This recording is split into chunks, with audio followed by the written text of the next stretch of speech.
Hey guys, welcome to our channel. If you like the video, तो please like and share, and don't forget to subscribe to our channel and comment down all of your questions and suggestions. Thank you.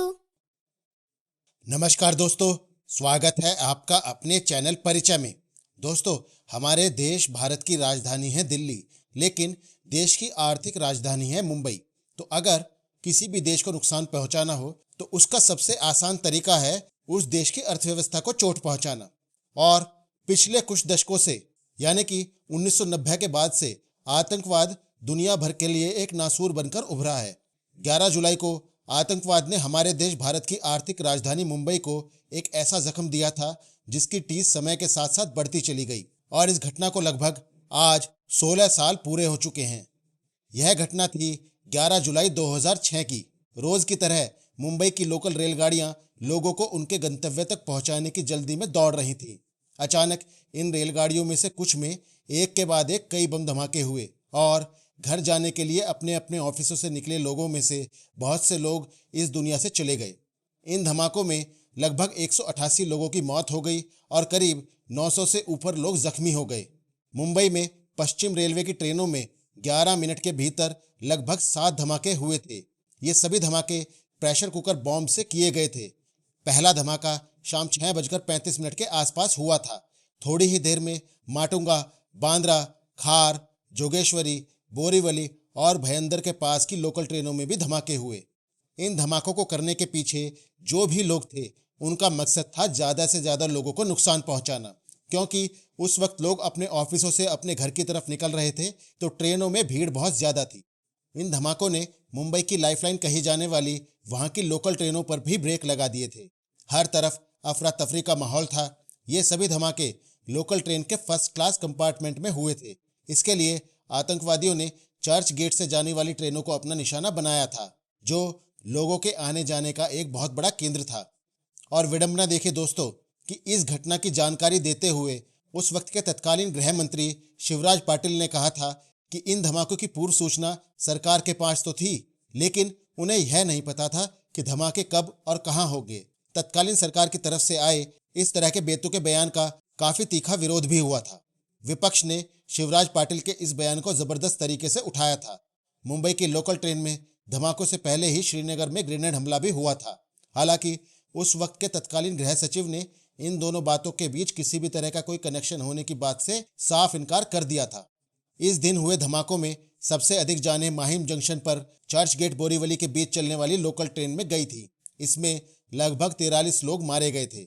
इसके बाद Meera road Bhayandar के बीच चलने वाली local train में 31, Matunga road Mahim junction के बीच चलने वाले चर्च गेट विरार लोकल में 28, चर्च गेट बोरीवली लोकल में 28, चर्च गेट विरार लोकल में 26, चर्च गेट बोरीवली लोकल में 22 और चर्च गेट लोकल में 9 लोगों की जान चली गई थी। और जैसा कि मैंने आपको बताया, ये सभी धमाके लोकल ट्रेन के फर्स्ट क्लास कंपार्टमेंट के अंदर हुए थे।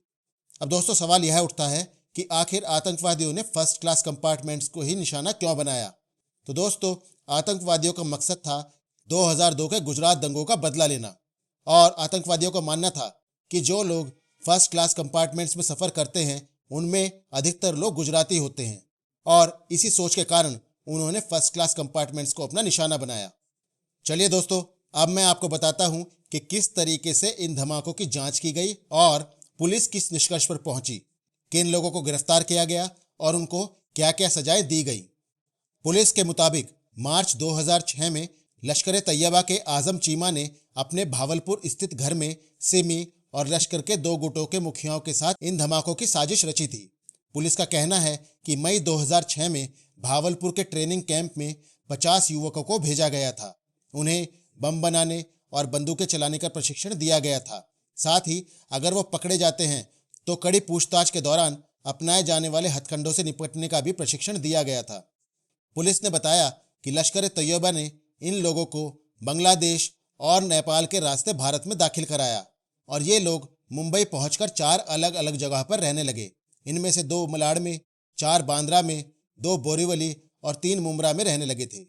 पुलिस के मुताबिक धमाके के लिए 20 किलोग्राम RDX गुजरात में कांडला के रास्ते भारत भेजा गया था, और मुंबई से भारी मात्रा में अमोनियम नाइट्रेट खरीदा गया था।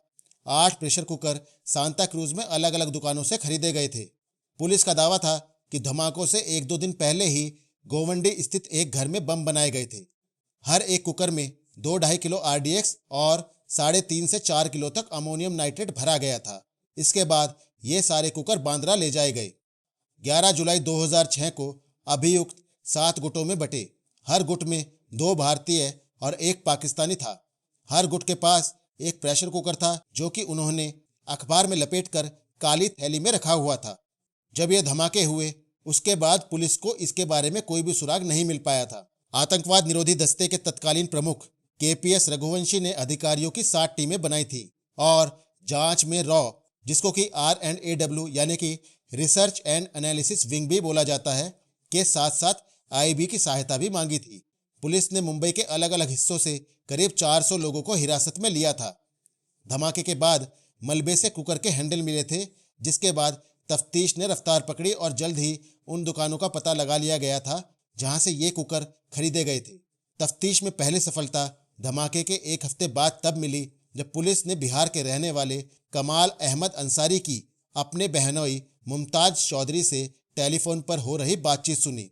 इसके बाद एक कर सारी कड़ियां जुड़ती चली गईं और पुलिस के सामने सारी तस्वीर स्पष्ट हो गई कि किस तरीके से इस घटना को अंजाम दिया गया था। ATS ने बताया कि इन बम धमाकों में RDX का इस्तेमाल किया गया था और आरोपियों ने बम धमाकों के लिए प्रेशर कुकर और घरेलू बर्तनों का इस्तेमाल किया था। सभी बम, जैसा कि ATS का आरोप है, गोवंडी में शेख मोहम्मद अली के घर में बनाए गए थे। प्लांटर्स सभी बम लेकर फिर चर्च गेट स्टेशन चले गए और उन्होंने ये सभी बम अलग अलग ट्रेनों के फर्स्ट क्लास कोच में रख दिए। सभी बमों में टाइमर लगाया गया था जो कि शाम 6:23 से 6:28 के बीच फटना था। ट्रेनों में बम रखने के बाद आरोपी अलग अलग ट्रेनों से उतर गए। सलीम नाम के एक पाकिस्तानी आरोपी को दादर उतरना था, पर बम उससे ठीक पहले माटुंगा रेलवे स्टेशन पर फट गया। इस धमाके में उसकी मौत हो गई। मुकदमे के दौरान ATS ने आरोप लगाया था कि इन ट्रेन बम धमाकों की साजिश लगभग 4 साल पहले 2002 में रची गई थी। अगर ATS के दावों पर यकीन किया जाए तो गिरफ्तार आरोपियों में से एक फैजल शेख 2002 में प्रशिक्षण के लिए पाकिस्तान गया। वह दोबारा 2004 में भी प्रशिक्षण के लिए पाकिस्तान गया। उस वक्त उससे कहा गया कि वह और लोगों को भी ट्रेनिंग के लिए पाकिस्तान भेजे। फैजल ने इसके बाद अपने भाई मुजम्मिल को भेजा, फिर डॉक्टर तनवीर, सुहेल मोहम्मद शेख, जमीर रहमान शेख, मोहम्मद अली और फिर कमल अंसारी को भेजा। ATS ने मुकदमे के दौरान अदालत को बताया कि मुंबई ट्रेन धमाकों के लिए जो पाकिस्तानी मुंबई आए, उनमें से मोहम्मद मजीद नामक आरोपी 6 लोगों को बांग्लादेश के रास्ते मुंबई लाया, जबकि कमाल अंसारी 3 पाकिस्तानियों को नेपाल के रास्ते लाया। सभी पाकिस्तानियों के लिए मुंबई में रहने की व्यवस्था भी फैजल ने ही करवाई थी। ATS ने मुकदमे के दौरान सरकारी वकील के जरिए जो बहस की, उसमें बताया गया कि पाकिस्तान में बैठा आजम चीमा हवाला के जरिए मोहम्मद फैजल को रुपए भिजवाता था। बहस के दौरान कोर्ट को यह भी बताया गया कि मुंबई ट्रेन धमाकों के लिए सऊदी अरब में बैठे रिजवान डावरे व दुबई में बैठे राहिल अताहुर रहमान शेख ने भी पैसे भिजवाए थे। ATS ने इस केस में बिहार के हाफिज के साथ सुहेल उस्मान गनी को भी वांछित दिखाया है। सुहेल के बारे में ATS ने कोर्ट में आरोप लगाया कि वह मूल रूप से अहमदनगर का निवासी है और साल 2003 के मुंबई ट्रेन धमाकों में भी इसका हाथ था और उसके बाद उसके पाकिस्तान में होने का शक भी था। जांच में इन धमाकों में इंडियन मुजाहिदीन का भी लिंक सामने आया था। 2008 में मुंबई क्राइम ब्रांच ने इंडियन मुजाहिदीन के करीब 2 दर्जन लोगों को गिरफ्तार किया था। इनमें से एक मोहम्मद साजिद के हवाले से खबर आई थी कि उसने और उसके साथियों ने ही 11 जुलाई 2006 के ट्रेन धमाकों को अंजाम दिया था और बाद में अदालत ने अपने फैसले में साजिद को भी दोषी माना। दोस्तों, चलिए अब मैं आपको बताता हूं कि अदालत ने इन दोषियों को क्या क्या सजा दी। दोस्तों, 8 साल तक चली सुनवाई के दौरान अभियोजन पक्ष ने करीब 5500 पन्नों के बयान के साथ ही यात्रियों, विस्फोट में बाल बाल बचे लोगों, चिकित्सकों, पुलिस कर्मियों और अन्य लोगों सहित 188 गवाह भी पेश किए। तब अभियोजन पक्ष ने 12 में से 8 दोषियों को मौत की सजा देने की मांग की थी। वहीं बाकी 4 लोगों को उम्र कैद की सजा दिए जाने की मांग की गई थी। विशेष मकोका अदालत ने 23 सितंबर को मामले में सजा पर अपना आदेश 30 सितंबर तक के लिए सुरक्षित रख लिया था। 12 दोषियों में से जिन 5 लोगों को मौत की सजा सुनाई गई उनके नाम थे कमाल अहमद अंसारी, एहतेशाम सिद्दीकी, आसिफ खान, मोहम्मद फैसल शेख और नवीद हुसैन खान। इसके अलावा 7 दोषियों को उम्र कैद की सजा सुनाई गई थी। उनके नाम थे तनवीर अहमद अंसारी, शेख आलम शेख, मोहम्मद माजिद शफी, मोहम्मद साजिद अंसारी, मुजम्मिल शेख, सोहेल महमूद शेख और जमीर अहमद शेख।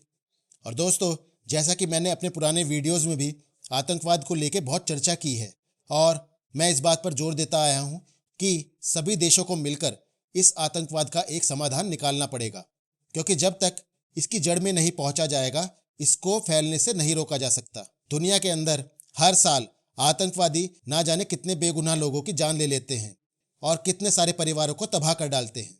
और दोस्तों, इस आतंकवाद के पीछे क्या कारण है, इसके बारे में बहुत से लोगों के अलग अलग विचार होते हैं।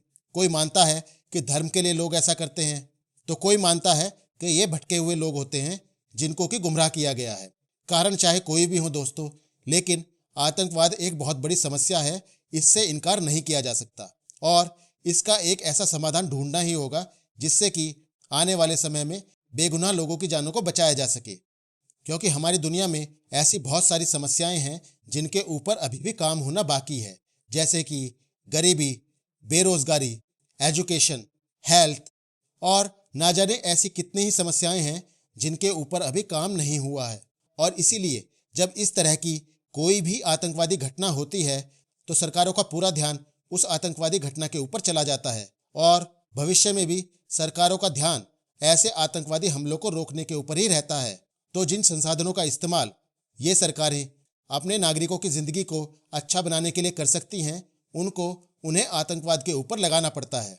और देखिए दोस्तों, यही हुआ था आज ही के दिन यानी कि 11 जुलाई 2006 को मुंबई में, जब देश की आर्थिक राजधानी को आतंकवादियों ने निशाना बनाया था।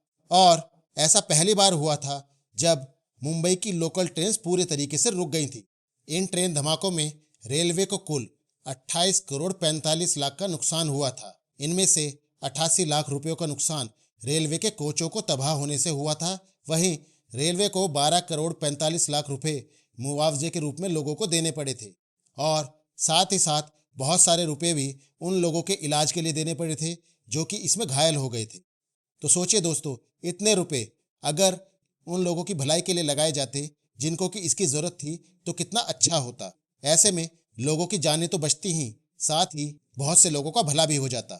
तो दोस्तों, यह था मेरा आज का वीडियो आज ही के दिन यानी कि 11 जुलाई 2006 को मुंबई की लोकल ट्रेनों में हुए सीरियल बॉम्ब धमाकों के बारे में। उम्मीद करता हूं दोस्तों कि आपको मेरा यह वीडियो पसंद आएगा। अगर आपको मेरा कंटेंट पसंद आ रहा है तो प्लीज़ लाइक, शेयर और सब्सक्राइब करना ना भूलें। कल फिर एक नया वीडियो लेकर आप सबसे मिलता हूं। तब तक के लिए धन्यवाद। Thank you very much.